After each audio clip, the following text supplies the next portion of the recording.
স্বাগত আজকে বাংলাদেশে। আপনাদের সঙ্গে আছে আমি খালেদ মহিউদ্দিন। সড়ক দুর্ঘটনা রোধে সাবেক নৌমন্ত্রীকে প্রধান করে গঠিত হয়েছে কমিটি। প্রশ্ন উঠেছে সংসদে, অন্যান্য মহলেও চলছে আলোচনা। এদিকে নদী দখল ঠেকাতে অবৈধ স্থাপনা উচ্ছেদে চলছে অভিযান। এসব নিয়ে কথা বলতে আজকের আয়োজন নদী ও সড়ক। কথা বলতে স্টুডিওতে আছেন সাবেক নৌ পরিবহন মন্ত্রী শাহজাহান খান, আছেন স্থপতি মোবাশ্বের হোসেন। স্বাগত আপনাদের। জনাব শাহজাহান খান, আপনাকে সড়ক দুর্ঘটনা নিয়ন্ত্রণ কমিটির প্রধান করার সংসদে প্রশ্ন উঠেছে। বিএনপি বিষয়টিকে বলেছে হাস্যকর। টিআইবি বলেছে যেভাবে কমিটি গঠিত হলো তাও সরকারের সদিচ্ছাকে প্রশ্নবিদ্ধ করেছে। আপনি নিজে কি মনে করছেন যে আপনাকে প্রধান করে সড়ক দুর্ঘটনা নিয়ন্ত্রণ কমিটি গঠন করা একটি সঠিক সিদ্ধান্ত? আমি যদি প্রশ্নটি আরেকটি অন্যভাবে করি, আপনি কি কাজ করে দেখাতে পারবেন যেটি আগে যারা দায়িত্ব ছিল তারা পারেনি? আপনাকে ধন্যবাদ। আসলে আপনারা হাস্যকর প্রশ্নই উত্থাপন করেছেন। এই জন্যে যারা এগুলো নিয়ে প্রশ্ন তুলছেন তারা কি খতিয়ে দেখেছেন আসলে এই কি কমিটির কাজটা কি? এইটা নিয়ে কিন্তু কেউ কোনো কথা বলেন নাই। প্রশ্ন হলো, আপনি প্রথম সংসদের কথাটা বলেছেন এবং খুব নিন্দনীয় কথা বলেছেন ফখরুল ইমাম সাহেব। তিনি একজন একটা মাদকের সঙ্গে আজকে সড়ক দুর্ঘটনা এক করে সেখানে আমার নামটা যুক্ত করে এই কথাটা বলেছেন। উত্তর কিন্তু আমি সংসদে দিয়েছি, বোধহয় আপনি শুনেছেন। আমি শুনেছি। আমি সেই ব্যাপারে আর যেতে চাই না, কারণ একজন মাননীয় সংসদ সদস্য, তার দায়িত্ব এই জন্য দুঃখ প্রকাশ করা এবং তার এটা প্রত্যাহার করা। আমি সংসদে বলেছি। আর বিএনপি যে কথাটা বলেছে হাস্যকর তো হবেই। এই জন্য হবে যে বিএনপির নেতারা বুঝতেই পারেন না এই কমিটিটা কি। কমিটিটা হলো, কমিটির কাজটা কি? আপনি জানেন যে দেশে সড়ক দুর্ঘটনা ঘটছে। এখন এই জন্য চালক থেকে শুরু করে চালক, মালিক, আপনার পথচারী, যাত্রী, তারপরে আপনার যে রাস্তা যারা তৈরি করে, নানা ধরনের যারা সংশ্লিষ্ট, ইঞ্জিনিয়ার, আমাদের বিআরটিএ, তারপরে যার লাইসেন্স যারা তৈরি করে ইত্যাদি, অনেকে দায়ী আছে। শুধুমাত্র এককভাবে যদি আপনি চালকের উপরে চাপিয়ে দেন তাহলে এটা কি উচিত হবে? এইটাকে আমি বলি বলেই, এই কথাটা, এই একটা সত্য কথা বলি বইলা অনেকে আমার বিরুদ্ধে এটা নিয়ে সমালোচনা করে।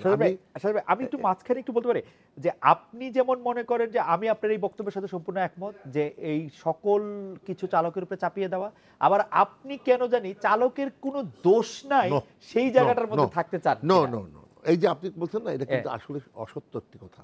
না, থাকতে চান আমি বলেছি না, আমি বলি যে চালকের দায় পাশাপাশি আরো সেটি আছে। এই যে কথাগুলো বললাম, আপনি আমার একটা বই দেখেছেন কিনা আমি জানি না, এই যে আমি লিখেছিলাম অনেক আগে, এটা কিন্তু সমকাল পত্রিকায়ও একটা আর্টিকেল হিসেবে আসছিল, সেটা আমার কাছে এই মুহূর্তে নাই। তো সেইটা হলো যে দুর্ঘটনার জন্য যারা যারা দায়ী, প্রথমত বলছি চালক, মালিক, তারপরে পথচারী, যাত্রী, বিআরটিএ, পুলিশ, ইঞ্জিনিয়ার ইত্যাদি যারা যারা এর সঙ্গে সংশ্লিষ্ট তারা দায়ী। এমনকি এই যে বডি বিল্ডার্স তারাও দায়ী, যেহেতু খারাপ বডি যেমন ট্রাকের বডির মাথা দেখবেন এই জায়গায়, রাইট, আর পাশে আবার দেখবেন এদিকে প্রায় 6 ইঞ্চির মতো, আবার এদিকে আবার বাড়ানো। এই আমার এই ড্রাইভার তো সে তো চালাইতে পারে এইটা যে এই সে যে অনেক সময় তার লক্ষ্য থাকেও না যে এই জায়গায় আমার বর্ধিত আছে। যাই হোক, এ নিয়ে অনেক মানে কি বলে টেকনিক্যাল বিষয়, আমি এটা নিয়ে বেশি কথা বলতে চাই না। যেটা বলেছেন হাস্যকর ব্যাপার, আমি হাস্যকর ব্যাপারটারই জবাবটা দিতে চাই, কারণ ওনারা সব কিছু হাস্যকর দেখেন, ওনারা সব কিছুর মধ্যে গন্ধ পায় এই ইত্যাদি। আমাদের কমিটি করা হয়েছে সড়ক দুর্ঘটনা হ্রাস এবং সড়কের শৃঙ্খলা ফিরিয়ে আনা। এই জন্য একটি সুপারিশ মালা সরকারের কাছে দিতে হবে। আমরা সেই কারণেই এই প্রস্তাবটা আসছে ওই মিটিং থেকে, আমি হইনি। আচ্ছা, মিটিং থেকে প্রস্তাবটা আসছে, মন্ত্রীও সাথে সাথে বললেন যে ঠিক আছে, আর যদি কোনো প্রস্তাব থাকে বলেন, যদি না থাকে তাহলে শাহজাহান খান। আমিও দায়িত্ব নিলাম এই কারণে, আমি যে সমস্ত সমস্যাগুলো জানি, অনেক সমস্যা অনেকে জানার কথা না। আপনাকে যদি আজকে কমিটির একজন সভাপতি করে দেয়, আপনি হয়তো সব কিছু জানবেন। আমি এই 48 বছরে এই সেক্টরে কাজ করতে করতে আমি তো কিছু আমি আবার এইটা বলে শেষ করি। আপনি দেখবেন অভিজ্ঞতাটা কিভাবে কাজে লাগাইছি। আপনি এখন দেখবেন ট্রাকে কোনো বাম্পার আছে না, সেটি ট্রাকে কোনো যেগুলোকে অ্যাঙ্গেল বলে, সেই অ্যাঙ্গেল আগে 3 কোণ অ্যাঙ্গেল, সেটা কিন্তু এখন দেখবেন না। এটা কারা সরাইছে? কারা বাধ্য করছে? আমি শাহজাহান খান, আমার মালিক সমিতি, আমার শ্রমিক নেতারা, আমরা বসে এগুলো সিদ্ধান্ত দেওয়ার পর থেকে খোলা হলো যে খুলতে হবে। আমরা যদি এই ধরনের একটা কাজ করতে, ওভারলোড কন্ট্রোল হয়েছে না অনেক, তা এগুলো যদি করতে পারি, তাহলে আজকে যদি আমরা সুপারিশ দেবো, আমি তো কার্যকর করবো না, কার্যকর করবে সড়ক পরিবহন মন্ত্রণালয়, কার্যকর করবে, আমরা সুপারিশ দেবো। একটি কথা যে বলা হচ্ছে যে আসলে আপনাকে এই কমিটিতে রাখতে হয়েছে অনেকটা বাধ্য হয়ে, সেটি কিরকম যে যখন নিরাপদ সড়ক চাই আন্দোলন হয়েছে, তারপরে যখন ফিটনেসের গাড়ির কথা বলা হয়েছে, যখন শ্রমিকদের কথা অনেকের কথা বলা হয়েছে, তখন আপনার নির্দেশনা বা আপনার নেতৃত্বে আপনি একটা পরিবহন ধর্মঘট করে অনেক সিদ্ধান্ত আবার সরকারে উল্টে দিয়েছেন বলে একটা, এটা যখন আপনি আবার মন্ত্রী ছিলেন। এই বিষয়গুলো নিয়ে আপনারা যে কথা বলেন না, আমি আপনাদের কথা শুনি মাঝে মাঝে হাসি। আজকে আমাকে হাসতে হচ্ছে এই কারণে, বাস্তবতা যারা উপলব্ধি করেন, সমস্যাগুলো যারা বোঝেন না, যারা শুধুমাত্র শস্যের মধ্যে ভূত দেখেন, তারা ভীত সন্ত্রস্ত হবে। প্রকৃত বাস্তবতা সেদিনে কি ছিল, সেইটা যে ঘটনা ঘটেছিল। আপনি তো একজন সাংবাদিক, সাংবাদিকরা আপনার নানা রং চং দিয়ে অনেক কথা বলেন, আপনিও বলেন, আপনিও বাদ দেন না, তাইলে অনেক রং চং দিয়ে অনেক সময় অনেক কথা বলেন। আরে সেদিন মংলা বন্দরে, আপনি জানেন, এটা বলছি বোধহয় এখানে, তারপরে বলি, মংলা বন্দরে ৬৮ বছরের মাথায় এসে আমরা মংলা বন্দরে একটা ট্রেন কিনলাম, আমি তখন মন্ত্রী। এখন সেই চুক্তি যখন হচ্ছে, এই ধরনের একটি অনুষ্ঠানে আমি তো একটু আনন্দিত থাকারই কথা। না না সাজান ভাই, আমি এই ব্যাপারে কিন্তু আপনার সাথে পুরো একমত, এবং আপনি আমাকে যতই বলেন আমি রংচক দিয়ে কথা বলি, সেইটা আমি হয়তো এটা মানতে রাজি না, ওই ব্যাপারটা আমি একমত। আমি বলতে চাইছি যে পরে যখন ধর্মঘট ডাকা হলো, সেই ধর্মঘট ডাকার সিদ্ধান্ত হয়েছে আপনার ঘরে বসে, সরকারি সিদ্ধান্তের বিরুদ্ধে পরিবর্তন। এই যে কথা বলছেন না, এই জন্যই বলছি রংচক মাখানো। ওই দিন বিষয়টা ছিল যে এর আগে যে ধর্মঘটটা চলছিল, তখন কিন্তু ধর্মঘট চলমান, রাইট? আপনার মনে আছে? আমার মনে আছে, একদম স্পষ্টই মনে আছে। হ্যাঁ, চলমান অবস্থায় কিন্তু ধর্মঘট প্রত্যাহারের জন্য আমার বাসায় বৈঠক, রাইট? ঠিক ওই সময় একজনের খবর হলো যে একজনের ফাঁসির হুকুম। এই সময় আপনি এই নেতাদেরকে কিভাবে উত্তেজনা নিরসন করবেন? এবং যখন ধর্মঘট তারা মানে বিভিন্ন জায়গায় টেলিফোন করে তারা বলে, বা বিভিন্ন জায়গাতে টেলিফোন এলো, ওনারা বললেন গাড়ি বন্ধ। এই গাড়ি বন্ধটা পরের দিন চালু করলো কে? পরের দিনে কিন্তু চালু হয়েছে, আপনি খেয়াল করেন। আমরা আবার আপনার কাছে আসবো। আপনি শুধু একটা জিনিস, আমি নিজে ঘোষণা দেওয়ার পর আপনি মনে আছে কিনা এগুলো থাকা উচিত। আমি যখন মালিক নেতাদের, শ্রমিক নেতাদের বসে মিটিংটা করে ঠিক 12টার দিকে বোধহয় এরকম সময় হবে, 11টা 12টা, আমি যখন নিজে এই পরিস্থিতি বর্ণনা করে যখন ঘোষণা দিলাম এবং অনুরোধ জানালাম যে আপনারা গাড়ি চালু করেন, সাথে সাথে 15 মিনিটের মধ্যে গাড়ি চালু হলো। কি রাইট? সেটাই তো ভয়ের ব্যাপার কিনা সেটাই আমরা শুনবো, যে আপনি বললে গাড়ি চলা বন্ধ হয়ে যায়, গাড়ি চলা বন্ধ হয়ে যায়, বললে আবার এটি শুরু হয়। এটা আনন্দের ব্যাপার এই জন্য যে শাহজাহান খান কখনো অযৌক্তিক কাজ করে না এবং জনগণের স্বার্থ বিরোধী কোনো কাজ। স্থপতি মুবাশশির হোসেন, আপনার কাছে একটু জানতে চাইবো যে জনাব শাহজাহান খানকে প্রধান করে যে সড়ক দুর্ঘটনা নিয়ন্ত্রণ কমিটি গঠন করা হয়েছে, সেটা নিয়ে নানা বিষয়ে নানা ধরনের আলোচনা আছে। আপনি বিষয়টিকে কিভাবে দেখছেন? আসলে এই সড়ক দুর্ঘটনা নিয়ন্ত্রণ করা সম্ভব কিনা, এবং এই কমিটির পক্ষে আসলে কি কি সুপারিশ দেয়া সম্ভব বলে? ধন্যবাদ। শাহজাহান ভাইকে যে কমিটির দায়িত্ব দেওয়া হয়েছে, আদৌ এই কমিটির প্রয়োজন ছিল কিনা, এটাই আমার সন্দেহের কারণ। কারণ এর আগে অনেকগুলি কমিটির মাধ্যমে বিভিন্ন তথ্য সম্ভার দেওয়া হয়েছে। এখন শাহজাহান ভাইকে খুশি করার জন্য কমিটি তৈরি করা হয়েছে, নাকি আগেরগুলি বাতিল করে নতুন তথ্য জোগাড় করার জন্য করা হয়েছে, এটা সাধারণ মানুষ হিসাবে আমি একটু ভীত সন্ত্রস্ত, এবং এটা শাহজাহান ভাই বলতে পারবে শাহজাহান ভাই আসলে কি করতে চাচ্ছেন। আমি একটা ছোট্ট কাহিনী বলি। ভাই যে কথা বলেছে যে একটি রাস্তায় কার কার কারণে দুর্ঘটনা ঘটে, একটি ঘটনা বললে পারেই এটার পুরো ব্যাখ্যা পাওয়া যায়। এটা 73 কি 74 সালে আমি প্রথমবার বিলাতে যাওয়ার সৌভাগ্য হয়েছিল কমনওয়েলথ অ্যাসোসিয়েশন অফ আর্কিটেক্টসের কনফারেন্সে। তো আমার এন্টার ফ্যামিলি ওখানে থাকেন। হঠাৎ বাঙালি কমিউনিটিতে একটি তথ্য আসলো যে একজন ভদ্রলোককে অ্যারেস্ট করা হয়েছে। কি কারণে? তার ওয়াইফ রাস্তা পার হওয়ার সময় গাড়ির নিচে পড়ে মারা যায়। নতুন বিলাতে গিয়েছেন, উনি জানেন না যে জেব্রা ক্রস বা সিগন্যাল ছাড়া পার হওয়া যায় না। উনি রাস্তা পার হওয়ার সাথে সাথেই পুলিশ তার হাজবেন্ডকে ধরেছে। তোমার ওয়াইফ কি কারণে সুইসাইড করলো, মার্ক করার ব্যাপার কিন্তু। তো আমাদের এখানে এই ঘটনা তো হয় না, আমাদের এখানে যেখানে খুশি সেখানে আমি পার হব, এটা সুইসাইড হলে পরেও মালিকের দোষ, এই ড্রাইভারের বা দোষ, গাড়ির চালকের এই দোষ। গাড়ির চালকের দোষ। এই জায়গাগুলি কিন্তু আমাদেরকে সমাধান করতে হবে। তো ওনার একটি বক্তব্যের ভিতরে পরিষ্কার আছে যে পথচারীর কারণে। এখন প্রশ্ন হচ্ছে যে সড়ক, যেটাকে আমরা হাইওয়ে বলছি, হাইওয়ে শব্দের সাথে মিলিয়ে ঢাকা বাংলাদেশে একটি রাস্তাকে আমি হাইওয়ে বলতে রাজি না। প্রথম হচ্ছে যে হাইওয়ের সার্ভিস রোড থাকতে হবে। হাইওয়েতে যত্রতত্র দিয়ে যে কেউ গাড়ি নিয়ে উঠতে পারবে না। প্রায় 2 মাইল আগে থেকে বলা হয় অমুক জায়গায় তুমি রাস্তায় উঠতে পারবে, রাইট। Service road. এখন কনস্ট্রাকশন করার সময় যে ভুলটি বারবার করা হচ্ছে, আমি অন্তত গত 10 বছর ধরে চিৎকার করছি, অলরেডি বাংলাদেশে হাটিকুমরোল থেকে নাটোর পর্যন্ত এই সার্ভিস রোড দিয়ে হাইওয়ে করা আছে। অর্থাৎ প্রধান সড়ক হচ্ছে উপরে উঁচু, নিচের দুই পাশে লোয়ার লেভেলে Right. লোকাল, ওখানে হাট হচ্ছে, বাজার হচ্ছে, বটবটি চলছে, Slow motion-এ- সবকিছু slow motion যত গাড়ি। স্লো মোশন সবকিছু চলছে। আমাদের এখন প্রত্যেকটা হাইওয়েতে প্ল্যানিং এর ভিতরে কিন্তু সার্ভিস রোড বলা আছে, কিন্তু আমি এখনো বুঝে উঠতে পারছি না কি কারণে সার্ভিস রোড না বানিয়ে প্রথমে বানানো হচ্ছে মেইন রোড। প্রথমে মেইন রোড বানানোর সাথে সাথে যে ঘটনাটি ঘটছে, আশেপাশে জমি কিনে প্রত্যেকের জমি থেকে এই হাইওয়েতে একটি করে রাস্তার কানেকশন হচ্ছে। অর্থাৎ যত্রতত্র হাইওয়েতে গাড়ি ওঠার সমস্ত ব্যবস্থা করা হচ্ছে। এটা টেকনিক্যালি ট্রিমেন্ডাসলি ভুল। আমার যে ধারণা, এই যে সার্ভিস রোড করা হয় না এই কারণে সার্ভিস রোডের ইনকাম লেনদেন কম, হাইওয়ের ইনকাম খরচ বেশি, কমিশনও অনেক বেশি পাওয়া যায়। এছাড়া আমি কোনো কারণ খুঁজে বের করতে পারি নাই। কারণ সরকারিভাবে এখন প্রত্যেকটি হাইওয়ের সাথে সার্ভিস রোড ইজ অ্যাডেড।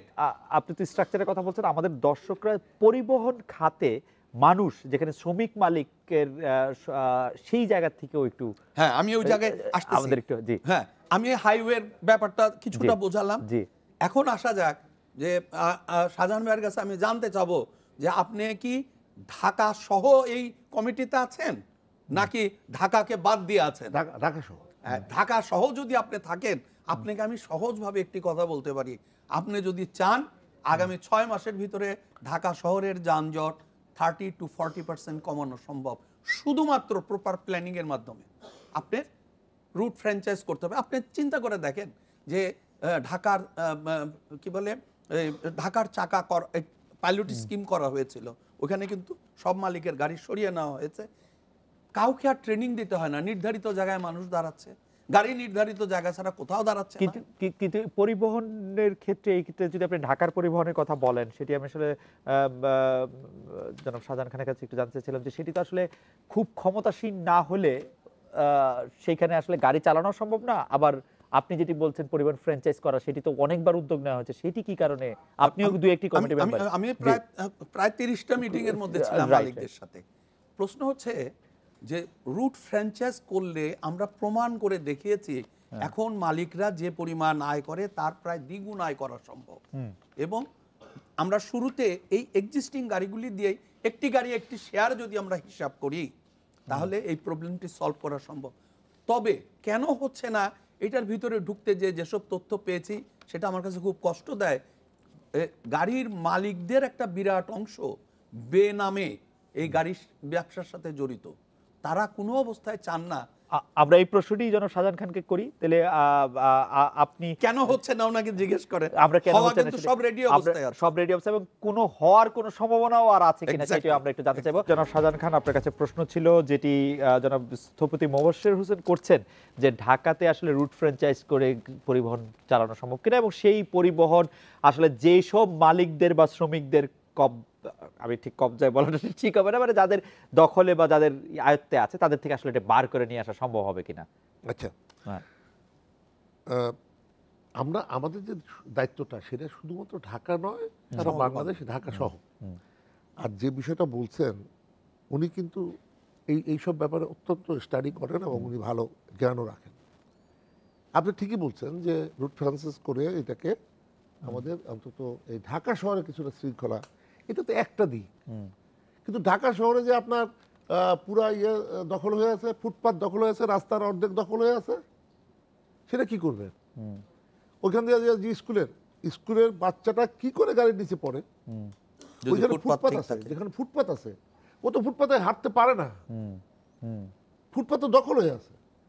এখন এই সমস্ত ইগুলোকে যদি না করা যায় তাহলে আমরা যতই বলি রুট ফ্রান্সিস করি, আমরা যে ইয়ে করি, এগুলো দিয়ে কিচ্ছু হবে না। আর এই যে কোম্পানি, আজকে যে কোম্পানিতে চাঁদাবাজি, এটা নিয়ে কত হচ্ছে আপনি নিয়ে যাবেন।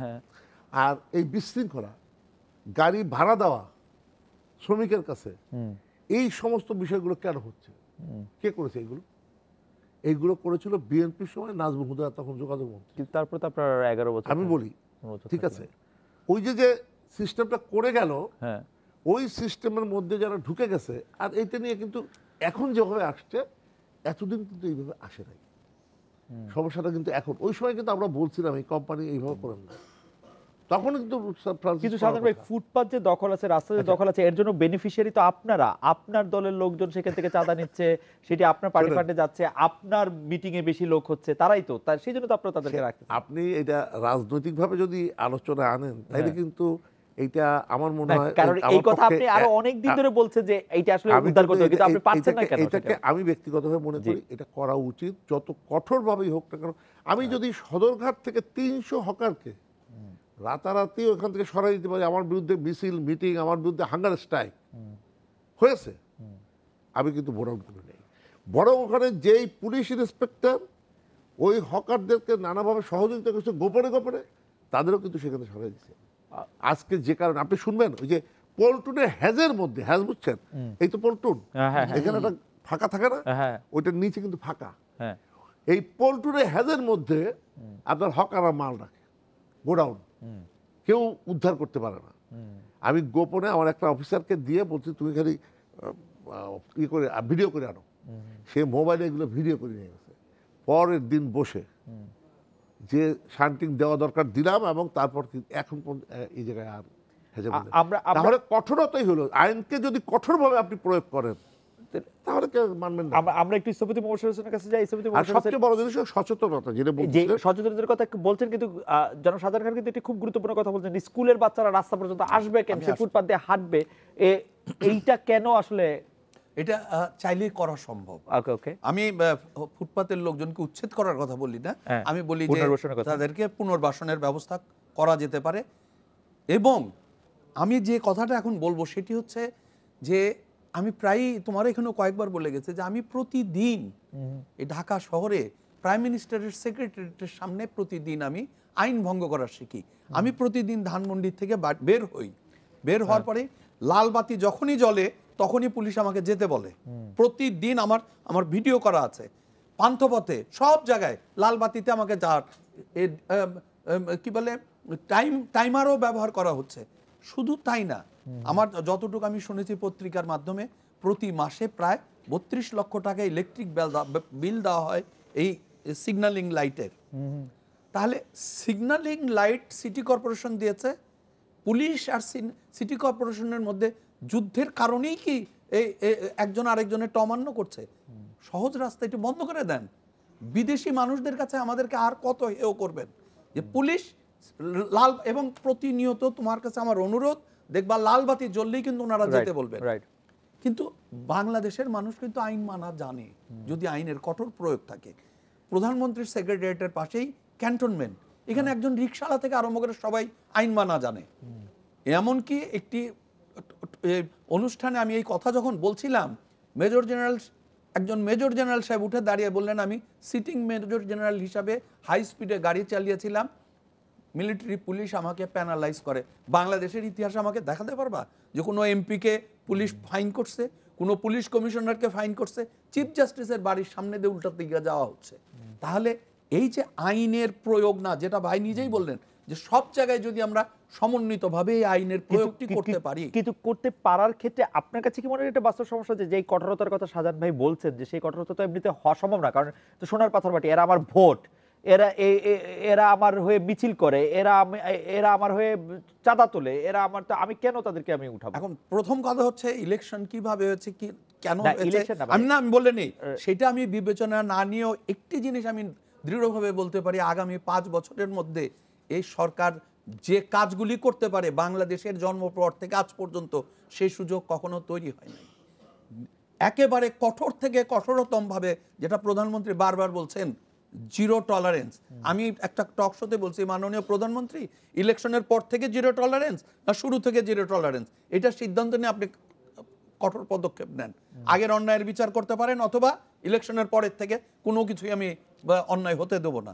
সেই কাজটি যদি আমরা করতে পারি এবং এই কাজ করা শুরু করলে জনগণের যে সম্পৃক্ততা পাওয়া যাবে। এই যে ভাই যেটা বললো, উনি রাস্তার দায়িত্বে আছেন, ফুটপাতের তো উনি কাউকে সরাতে দেবে না, বলবো আপনার তো দায়িত্ব না, কে? সিটি কর্পোরেশন এটার মালিক। ঢাকা শহরের 54টি প্রতিষ্ঠান ঢাকা শহরের রাস্তাঘাটের মালিক। এইখান থেকে তো আমাকে বের হয়ে আসতে হবে, কাউকে না কাউকে আমব্রেলা হিসাবে ব্যবহার করার সুযোগ দিতে হবে। যদি এমনই হয় যে ও রাস্তা সংক্রান্ত ব্যাপারে ওনাকে দায়িত্ব দেওয়া হয়েছে, তাহলে প্রতিটি ক্ষেত্রেই তার নেতৃত্ব মেনে নিতে হবে, অথবা সিটি কর্পোরেশনের মেয়রকে সমস্ত নেতৃত্ব দিতে হবে, কিছু একটা করতে হবে। আমাদের এই ফ্র্যাগমেন্টেড ওয়েতে প্রতিটা ক্ষেত্রে যদি আলাদা আলাদা করে কাজ করতে হয়, তাহলে কিন্তু আমরা কোনোদিন এই কাজ করতে পারবো না। এমনকি শাহজাহান ভাইয়ের পক্ষেও কোনোদিন সম্ভব হবে না কোন একটা কাজ এরকম করে করা। আমরা আবার একটা বিরতি নিচ্ছি যেন শাহজাহান খান। এবার আমাদের একটু, আপনি এই প্রসঙ্গে যদি কোনো মন্তব্য করেন তো করেন, আমরা একটু আবার নদী বিষয়ে আমাদের একটু যেতে হবে। আমরা দেখতে পাচ্ছি যে ঢাকার আশেপাশে যে নদীগুলি, বুড়িগঙ্গা, তুরাগ, সেই নদীগুলির তীরবর্তী স্থাপনাগুলি উচ্ছেদ করা হচ্ছে এবং সেই ক্ষেত্রে আসলে আমরা অনেককে ক্ষুব্ধ হতে দেখছি, কিন্তু তারা তাদের এটা করছে। আমরা আপনার কাছে জানতে চাইবো যে কিভাবে এই স্থাপনাগুলি আসলে হতে পারলো, এর জন্য এরা কারা দায়ী, এবং আপনি এই উচ্ছেদ পরিকল্পনা, উচ্ছেদ প্রক্রিয়াকে আপনি কিভাবে দেখছেন? জনাব শাহজাহান খান, আমরা জানতে চাইছিলাম যে নদী দখল হয়ে গেছে, সেই দখলের জন্য আপনি আসলে কাকে দায়ী করবেন? বর্তমানে যে নদী পুনরুদ্ধার যে প্রক্রিয়া চলছে, অভিযান চলছে, সেটিকে আপনি আসলে কিভাবে দেখছেন? আপনাকে এটা বলার আগে কয়েকটা প্রশ্ন আসছে সড়কের ব্যাপারে, যে আইন মানার ব্যাপারটা। আমি এখনো মনে করি যে আইনের যথাযথ প্রয়োগ যদি হয় তাহলে কিন্তু মানুষ আইন মানে। যেমন আমি কয়েকটা উদাহরণ দিতে চাই। একসময় হেলমেট ছাড়া 3 জন নিয়েও কিন্তু ঢাকা শহরে মোটরসাইকেল চলছে। এখন হেলমেট সকলে পরে, কেউ কি হেলমেট ছাড়া যাচ্ছে দেখছেন? রেয়ার ঘটনা। কেন? এই জন্য কিন্তু মারামারি করতে হয় নাই, ফাইন করতে হয় নাই, জেল দিতে হয় নাই। সমস্ত পেট্রোল পাম্পগুলোকে বলে দিচ্ছে হেলমেট না আসলে তাকে তেল দেওয়া যাবে না। সবাই বাধ্য হয়েছে এ নিতে। তারপরে আসেন আপনার এই এলিফ্যান্ট রোডে, আপনি লক্ষ্য করবেন, আপনি দেখছেন কিনা আমি জানি না, এলিফ্যান্ট রোডে কিছু ক্যামেরা লাগিয়েছে এবং সেখানে ওই যে এলিফ্যান্ট রোডের সাইডে পার্কিং যারা করে ওই ক্যামেরা ক্যাচ করে আর স্লিপ পাঠিয়ে দেয় বিদেশিদের মতো। বিদেশের আইন যেটা, আপনার বাসায় পাঠিয়ে দিল যে আপনার গাড়ি এত টাকা ফাইন, রং পার্কিং। খুব অবজার্ভ করেন, কিন্তু আমি কিন্তু এটা দেখছি এবং এটা ভিত্তিকে আমি আলাপ করে দেখছি, সত্য। এখন কিন্তু এলিফ্যান্ট রোডে আপনার ওই সাইডে গাড়ির পার্কিং খুব কম রে, আর 2-1টা চোখে পড়তে পারে। তারপরে আসেন আপনার উল্টা পথে, আমিও চলতাম, অনেকেই চলতো, কে চলতো না, সুযোগ পারে সবাই চলতো। এখন কি উল্টো পথে কেউ চলতে দেখেন? সাধারণত দেখা যায় না, খুব রেয়ার ঘটনা। তারপরে দেখেন ঢাকা শহরের যে এইগুলো যে মেনটেন করবেন, ঢাল নাই, তলোয়ার নাই, নিধিরাম সর্দার, আপনি এটাতে যুদ্ধ হবে না। আপনি যদি ধরে নেই এইটা আপনার আমাদের একটা ডিসিপ্লিন মেনটেনের জন্য একটা যুদ্ধ, তাহলে আমার সোলজারটা কে? সোলজার ঢাকা শহরের ট্রাফিক পুলিশ। সেই ট্রাফিক পুলিশের সংখ্যা কত দরকার? 14,000 ট্রাফিক পুলিশ দরকার ঢাকা শহরে, 14 থেকে 15,000। আছে কত? 5,000 ট্রাফিক পুলিশ। আপনি এই মানে 1/3 পুলিশ দিয়ে আপনি কতটা আশা করতে পারেন যে এখানে এই নিয়ম শৃঙ্খলা আপনি রক্ষা করবেন?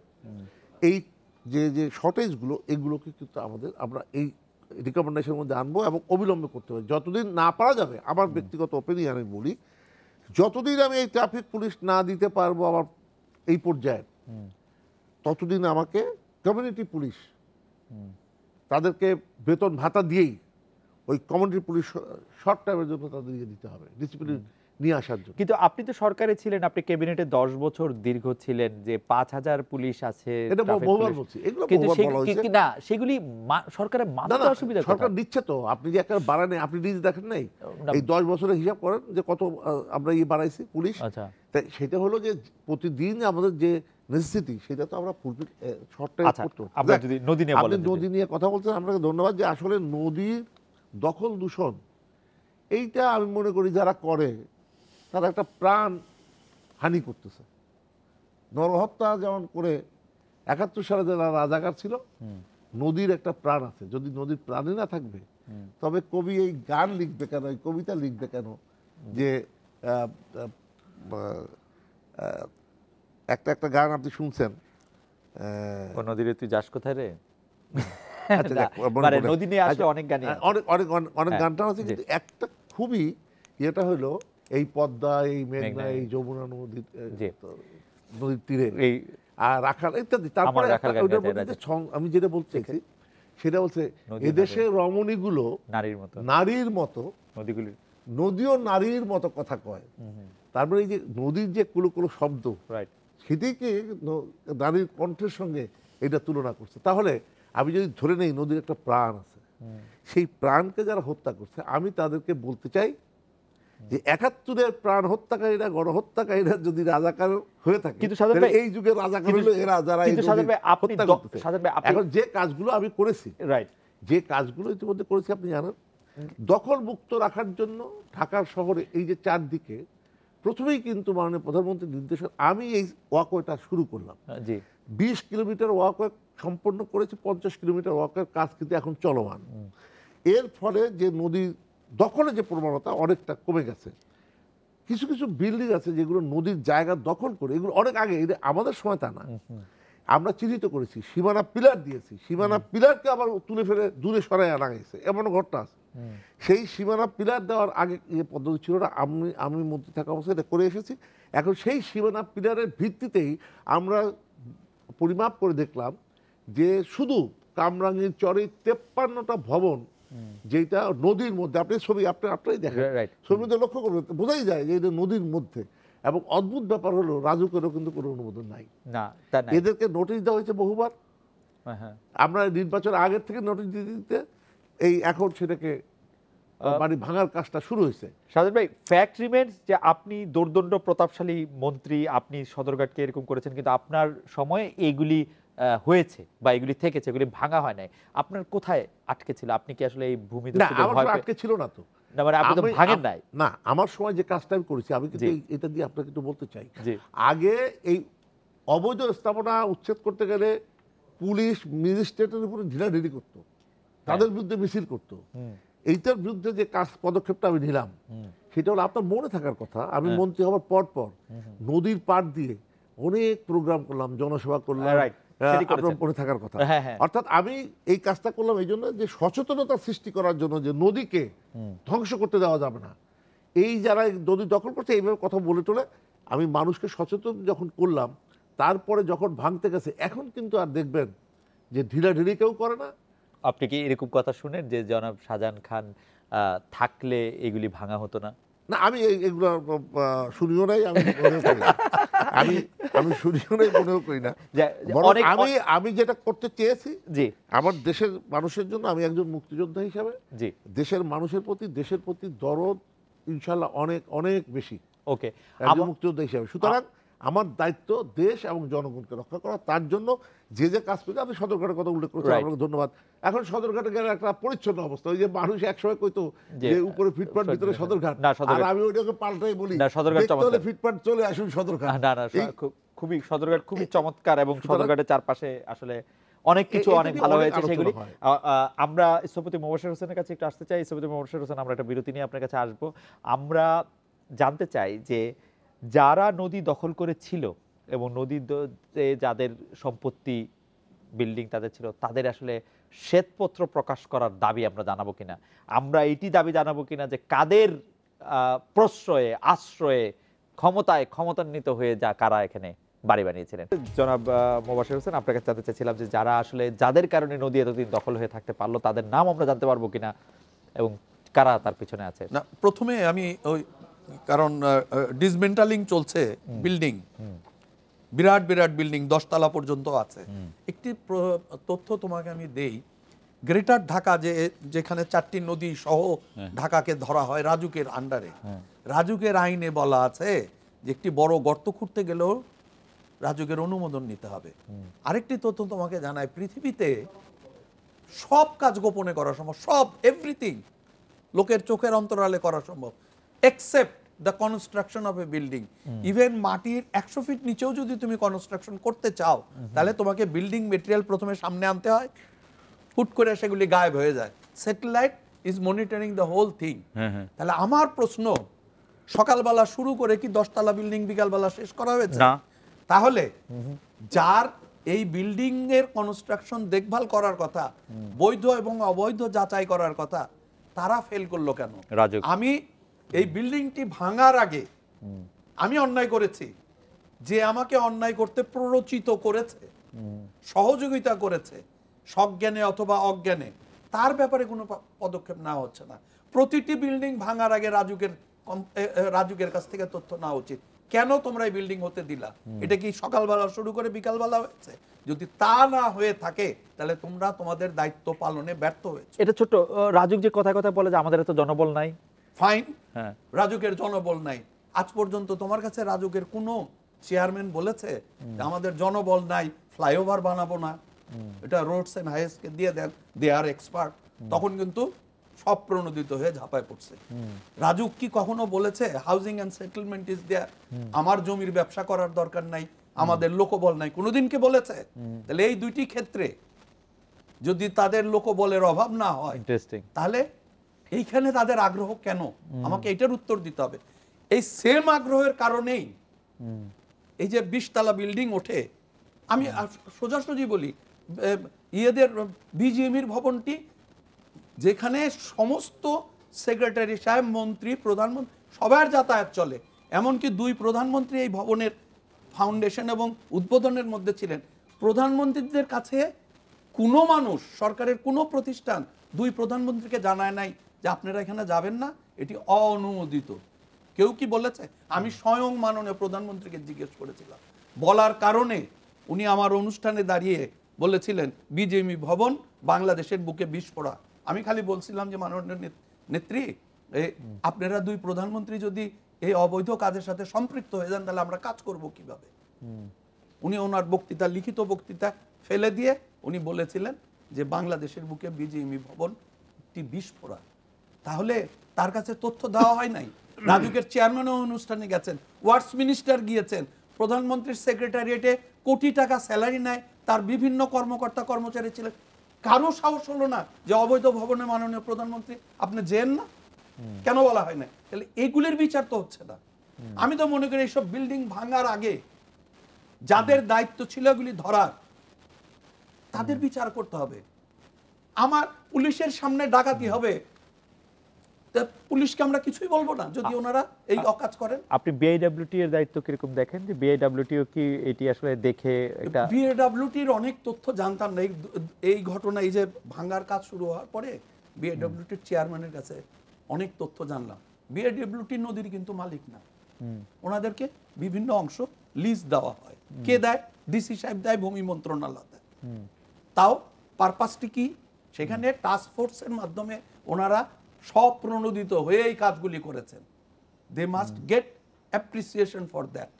নদী ভূমি মন্ত্রণালয়ের ডিসি সাহেব, এই যে ঘটনাগুলি ঘটেছে, লিজ চলেছে, এগুলির সাথে তো ডিসি অফিস এবং ভূমি মন্ত্রণালয় জড়িত। আমরা তো তাদের ব্যাপারে কোনো কথাই বলছি না। বিআইডব্লিউ আমরা বলছি না কেন সেটা যদি আমি তো সেটাই জানতে চাই। আমি তো এই প্রশ্নই করছি। আর ভাই যে কথাটি বললো, আমি এখন বাংলাদেশের নদীর শুনা ঢাকা নিয়ে আমি একটি কথা বলি যেটা আমাকে প্রচন্ড রকম কষ্ট দেয়। পৃথিবীর একটি রাজধানী আমি খুঁজে বের করতে পারি নাই যে রাজধানীর চারপাশ দিয়ে 4টা থেকে 5টা নদী, এবং সেই নদীগুলি হচ্ছে মিষ্টি পানির নদী, সুইট ওয়াটার। পৃথিবীতে 3য় বিশ্বযুদ্ধ হলে এই সুইট ওয়াটারের মালিকানা নিয়ে যুদ্ধ হবে। আর বাংলাদেশ পৃথিবীতে পার ক্যাপিটা 3য় স্থান অবস্থান করছে সুইট ওয়াটারের মালিকানা নিয়ে। আমরা এই নদীগুলি কিভাবে ধ্বংস করছি? আমার কোরআনের পাতা খুললেই আল্লাহ তাআলা বলছেন তুমি ভালো কাজ করলে তোমাকে বেহেশতে দেবো। এবং একই সাথে আল্লাহ মনে করছেন, আমার ধারণা, আমি ভুল হতে পারি, যে আমার বান্দা বোধহয় বুঝবে না বেহেশত মানে কি, বলেই উনি প্রত্যেকবার বেহেশত উচ্চারণের সাথে সাথে বলছেন ওই যে যার নিচে দিয়ে নহর প্রবাহিত হয়েছে। অর্থাৎ মানুষকে আল্লাহ তাআলা বোঝাচ্ছেন নদীর পাড়ে যে জায়গাটি সেটি হচ্ছে বেহেশত। তাহলে পৃথিবীর ভিতরে ঢাকা শহর সবার আগে বেহেশত হওয়ার সৌভাগ্য অর্জন করেছে। আমরা কি করছি? সমস্ত গার্বেজ এই নদীতে ফেলছি। এবং যদি আমরা নদীর পাড়ে ওয়াকওয়ে এবং রাস্তা করতে পারতাম, এখন প্রতিটি জায়গায় তোমরা চেক করলে দেখতে পাবা প্রত্যেকটি বাড়ির ব্যাকইয়ার্ড হচ্ছে নদীর দিকে, অর্থাৎ পশ্চাৎ দেশ, ময়লা ফেলানোর জন্য নদী এবং খাল। হাতির ঝিলে আমরা যখন এই ওয়াকওয়ে তৈরি করে দিলাম, রোড তৈরি করে দিলাম, প্রত্যেকটি বাড়ির ছবিগুলি যদি দেখো, ব্যাকইয়ার্ড বিকাম ফ্রন্ট। তাহলে এই যে সমস্ত কিছুতে আমরা এই ঘটনাগুলি ঘটাচ্ছি, আমাদের মানুষ আছে, আমাদের চিন্তা আছে, চেতনা আছে, এই সমন্বয়, এই যে এতগুলি ঘটনা বললাম, সব কিছুর পিছনে সমন্বয়ের অভাব। ভূমি মন্ত্রণালয় এক লাইনে মুভ করে এবং আমার কষ্ট লাগে, ডিসি সাহেব জানান যে তার কাছ থেকে অনুমতি নিয়ে ম্যাজিস্ট্রেট নিতে হবে, আইডব্লিউটিএ শেষে নিজেদের ম্যাজিস্ট্রেট নিয়ে কাজ করছেন। আমি মনে করি এই কাজটি সুষ্ঠুভাবে চালানো উচিত। এবং একই সাথে আজকে তোমার কাছে এবং ওনার কাছে আমি করজোরে জানাবো, যাদের কারণে এই অবৈধ ভবনগুলি উঠেছে তাদের বিচার যদি না করা হয়, তাহলে আবার একটুখানি সরকার চোখ একটুখানি ঘুরানোর সাথে সাথে আবার কিন্তু এই কাজটি হবে। আরেকটি তথ্য একটুখানি দিয়ে রাখি, যদি এখানে কারো ব্যক্তিগত সম্পত্তি থাকেও, নদীর ডিমার্কেশনের মধ্যে সে ক্ষেত খামার করতে পারে, কিন্তু কোনো দালান কোঠা সে কোনো অবস্থায় তুলতে পারে না, কারণ নদীর পার, নদীর পাড়ি। এবং তুরাগ নদী নিয়ে যে ঘটনাটি ঘটেছে, এটা আমি মাননীয় মন্ত্রীর কাছে জানতে চাবো যে প্রথমেই এগুলি বিচার বিবেচনা করে তার যে দুটি চ্যানেল, আমি যতটুক জানি উপদেষ্টা কমিটি এগুলি সমস্ত কিছু তথ্য বের করেছিল, সেগুলি বাদ দিয়ে পরবর্তীতে আরো দুবার কেন পর্যালোচনা করা হলো এবং রিপোর্ট লেখা? আমার মনে হয় যে আমরা একটু মানুষের কাছে একটি ধারণা যে আপনি একদম, আপনাকেই বলি যে আপনি কিছু লোককে বাঁচানোর জন্য নতুন করে আপনি এই কাজ নাকি করেন। জনসাধারণ খান যেটুকু হয়েছে আমার সঙ্গে হয়েছে, যেটুকু ভালো কাজ হয়েছে। জি, এই যে সীমানা পিলারের কথা বললাম, যে ওয়াকওয়ের কথা বললেন, সেটার কথা বললাম। আপনি ইয়ের পাড়ে যান, কাশপুরে গিয়ে দেখেন, সেখানে ওয়াকওয়ের পাশে যেভাবে এখন আমরা বনায়ন করেছি, সব বালুর ব্যবসার ইয়ে ছিল ঘাঁটি, এবং কোটি কোটি টাকা ওখানে ব্যবসা হয়েছে। সেই সব তুলে দিয়ে এখন কিন্তু ব্রিজের থেকে কিন্তু দেখা যায় আপনি কিভাবে বনায়ন করেছি। ইকো পার্ক ঢাকা শহরে কখনো ছিল? এই যে চারদিকে কোনোদিন ছিল না। আমি ইকো পার্ক করে দিয়েছি, আরও 5টা ইকো পার্ক, 2টা হয়েছে, আরও 5টা হবে। এখন এইগুলো তো সব প্রসেসে। তো এখন বিষয়টা হলো কি, শোনেন, যারা করেছে তাদের শাস্তির ব্যাপারটা যদি একটু বলেন। আমি এইটা বলার আগে ভাইরা একটা খুব গুরুত্বপূর্ণ কথা জবাব দেবো। সেটা হচ্ছে যে আমাদের দেশের এই যে আমলাতন্ত্র, এই আমলাতন্ত্র, আপনি যে কথাটা বললেন যে হ্যাঁ, এটা তো যদি প্রধানমন্ত্রীদের বলতেন তাহলে হয়তো তারা এটা যেতেন না। এক্স্যাক্টলি। এরা কাদের দায়িত্ব ছিল? এই যে আমরা যারা আমাদের সেক্রেটারি থাকেন বা অন্যান্য এডিশনাল সেক্রেটারি, অমুক সেক্রেটারি, তমুক সেক্রেটারি ইত্যাদি যা থাকেন সরকারে, তাদের তো পানিশমেন্ট হয় না, বিল্ডিং তো ভাঙা হয় না। এখন প্রশ্নটা হলো যে তাদের কাছ থেকে পারমিশন নিয়ে আলোচনা করেও করে না, ভাঙাটা হলো মূল কথা। তো আমি যেটা মনে করি যে নদীর কনজারভেটর, এটা কিন্তু বিআইডব্লিউটি যে চেয়ারম্যান যে কথাটা বলছে, সেটা কোন অংশ, যে অংশে মানে নৌযান চলাচল করে না, রাইট, অর্থাৎ যেগুলো নৌপথটা আমরা যেটা বিআইডব্লিউটি যেটাকে করে খননের কাজটা করে, সেটা হলো যে ওই যেই পথে আর যেগুলোর কথা বলছে সেগুলো হলো পানি উন্নয়ন বোর্ড বা পানি সম্পদ মন্ত্রণালয়, এটা। আর কিছু ঢাকা শহরে এটা কিন্তু আমাদের কাজ না, কিন্তু টাস্ক ফোর্স একটা করা হয়েছিল, মানে প্রধানমন্ত্রী করে দিয়েছিলেন, সেই টাস্ক ফোর্সের সভাপতি ছিলাম আমি সভাপতি থাকা অবস্থায় আপনি জানেন এই যে কল্যাণপুর চখাল, তারপরে রামচন্দ্রপুর খাল, সুবাড্ডা খাল, এইসব খাল কিন্তু উদ্ধার করেছিলাম। সমস্যাটা হলো কোথায়, এই খাল উদ্ধার করে একদিন আমি দেখতে গেলাম, আমি না, আমরা 4-5 জন মন্ত্রী গিয়া দেখি কি সেই খালের মধ্যে ওই যে ইয়ে করছে, স্লোপ করে যে ইয়েগুলো বসেছে, ব্লকগুলো, সেই ব্লক তুলে সেখানে আবার বাঁশ ঘেরে ঘর করছে। একজনে এই পার থেকে ওই পারে মাচা করে ঘর করেছে। তারপরে আমি একটা সিদ্ধান্ত দিছি যে মডেল চেঞ্জ করতে হবে। কি করতে হবে? একদম সেটা ওই ভার্টিক্যাল করতে হবে, একদম সোজা করে দিতে হবে, যাতে করে কেউ সুযোগ না পায় ওই ব্লক তুলে এটা করার। তো আসলে এগুলোর জন্য যে কাজটা করা দরকার রেগুলার মনিটরিং এবং খুব কঠোর মানসিকতা। আর যারা করেছে তাদের শাস্তি ব্যবস্থাটা যদি এক লাইনে বলেন আমাদের, এটা সফল হবো না। যারা করেছে তাদের বিরুদ্ধে তো ব্যবস্থা নিতে হবে।